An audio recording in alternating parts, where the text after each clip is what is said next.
how men deal with like miscarriage. And like I never thought about it from the man's perspective. I always think about, you said your sympathies, to the woman, but like obviously now as a father and going through that process, you grow a bond, you know what I'm saying? And I'm sure there's millions of men out there who can't talk about certain things. Perfect.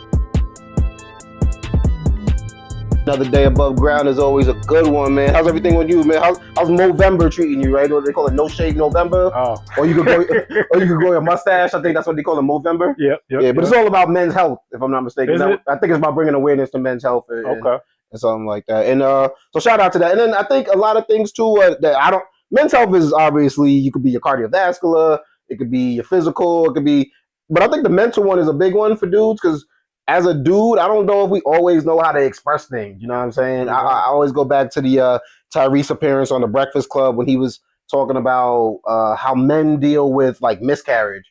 And like I never thought about it from the man's perspective. I always think about, you said your sympathies, to the woman, but like obviously now as a father and going through that process, you grow a bond, you know what I'm saying? And if he had never said it, I'm sure there's millions of men out there who can't talk about certain things. Or when Gucci Mane did his interview recently with his wife, and he's talking about, they actually caught a lot of backlash for that.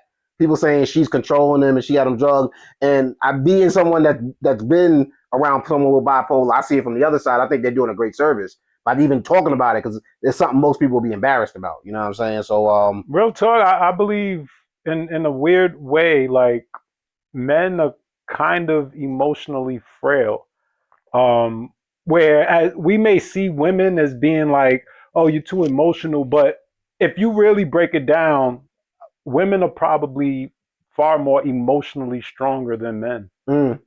So you're saying I believe obviously anatomy-wise, men are physically stronger, but like from an emotional and mental, I don't believe men are stronger than women in that sense.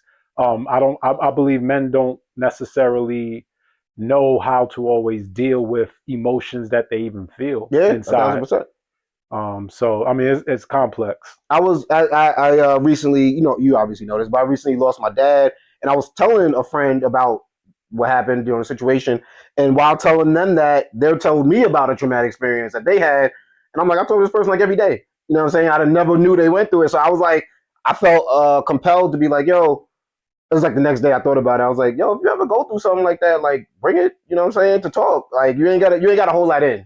I think men carry around a ton of baggage, and I think because like we feel strong, it's like we can carry it and there's no big deal. But maybe a little bit I just think that's what we too. I just think that's what we tell ourselves more than it probably is a big deal and affects more things than you may even think. 1,000%. Yeah. I think there's a little bit of shame that comes with it. Yeah. Like, no, because men are supposed to be strong, and men ain't supposed to show emotion and all of that, and that subconsciously takes a toll. I'm like, bro, you sending me memes and all types of shit all day. We could talk about real shit. You know what I'm saying? We ain't gotta be like that. But shout out to everybody checking us out on the YouTube. You know what I'm saying? Make sure you like, make sure you subscribe, and of course, you know what I'm saying, leave a comment. You can see yourself in a future episode.